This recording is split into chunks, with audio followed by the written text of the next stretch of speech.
This changes everything for the Pelicans as they get ready for next season, loaded with a bunch of talent on this team, but a lot of internal issues has held this team back. And we're going to take a look back at the comments Dejounte Murray made a couple of weeks back in his pivot interview and how Joe Dumars might fix this situation inside this edition of Pelicans Digest. What's good with it, everybody? It's your people, Melz On The MIC. Thank you so much once again for rocking with us on Pelicans Digest, man. And the subscriptions have gone crazy, man. Big shout out to everybody. Appreciate all the love, man. We done jumped up to over 800 subscriptions since my last video about, what, 12 hours ago? This is crazy, man. So thank y'all so much, man. Keep the comments coming.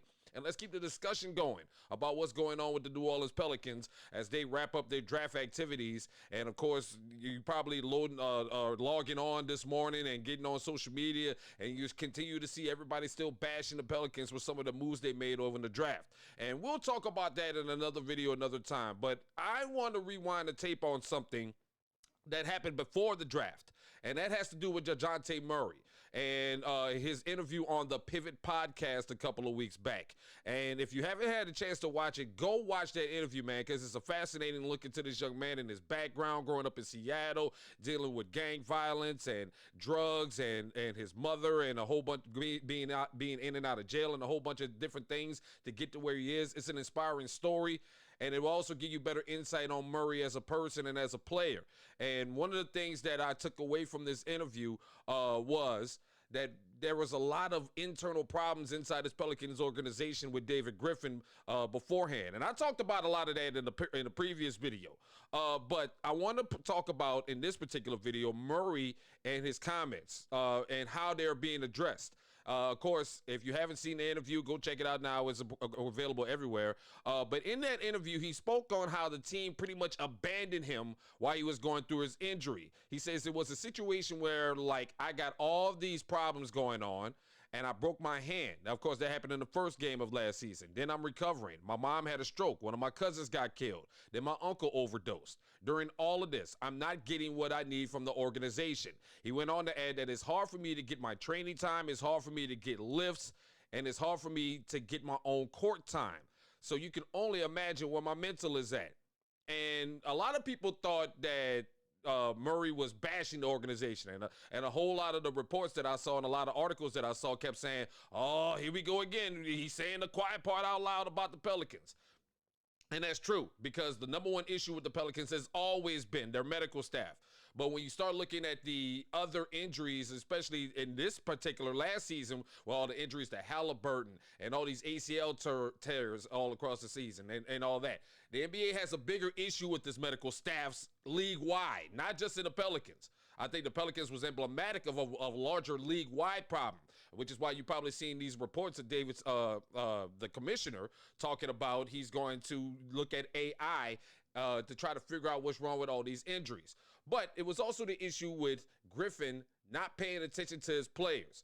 And that was a big issue right there. And I said this in the last video. It seemed like he didn't care. It seemed like he had already had a foregone conclusion that, look, the season's over. I'm probably going to get fired, so why should I check on Dejounte Murray? Here's my problem with that. And I will say this again for those who don't understand. Murray, I don't have a problem with what he's saying. He's calling the team out. I don't have an issue with him calling the team out, for the simple fact is that shows leadership. It shows a guy that wants to be on this team. It shows a guy that wants what's best for your organization. And he's hoping that you can find a way to address that situation. And it seemed like, like I said, David Griffin wasn't really trying to address the situation. But thankfully, if you paid attention to what Joe Dumars said in his press conference after on draft night, he will give you some insight on how they're addressing these problems. And one of the problems that he says that he's going to address is talking to Murray. And it started with just having a conversation.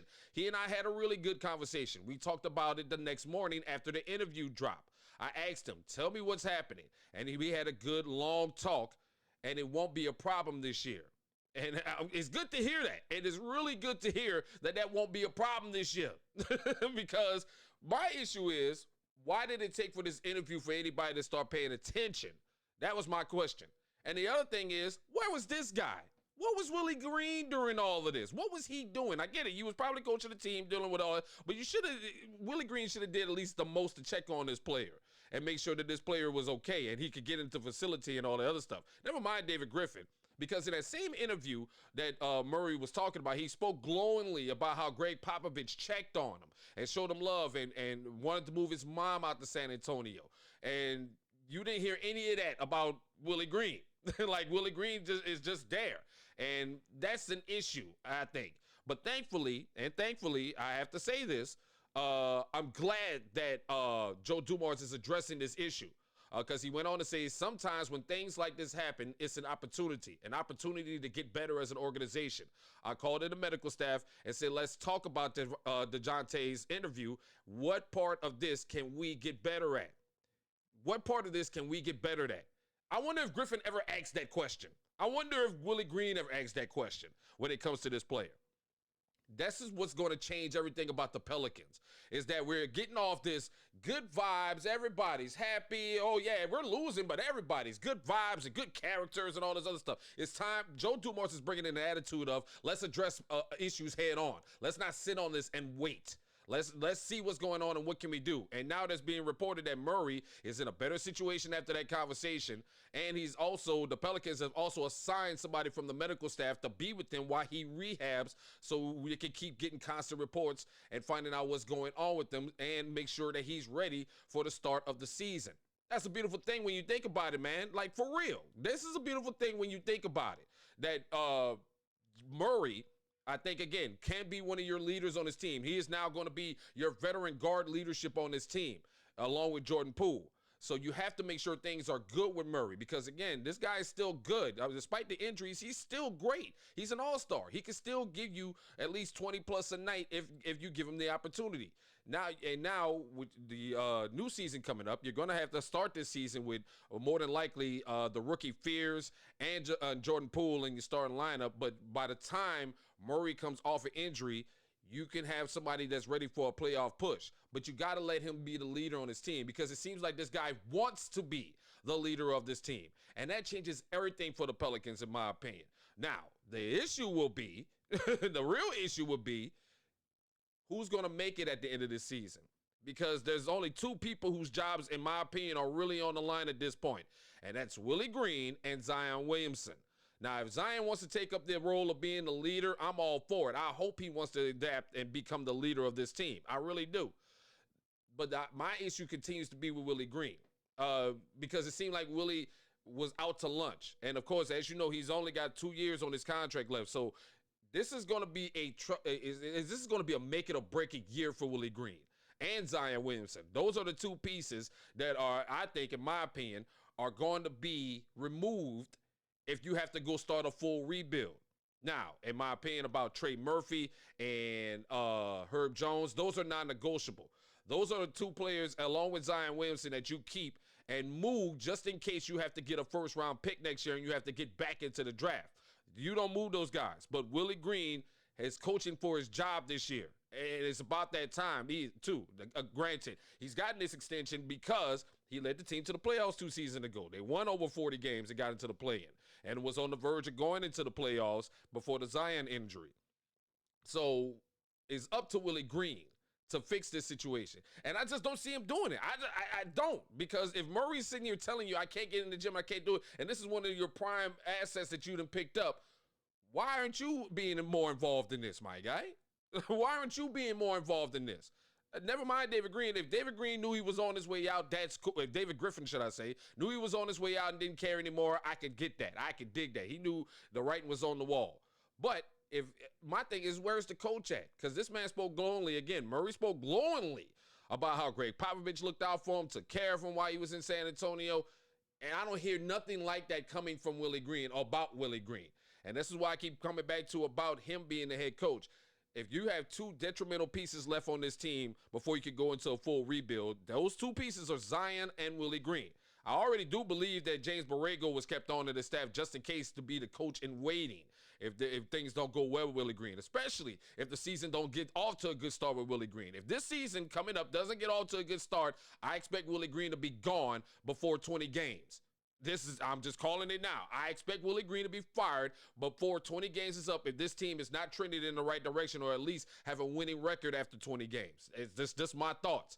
And I think that's why they got Borrego in that position, because he has head coaching position experience, and also he has more of an offensive mind as compared to Willie Green, who continues to insist on trying to be a defensive team, despite the fact that you are maybe you're still one of the lowest rated defensive teams and one of the lowest rated offensive teams. So you have to get aggressive here. And this goes back to my video yesterday about this. I love the approach with Joe Dumars because we are trying to be aggressive.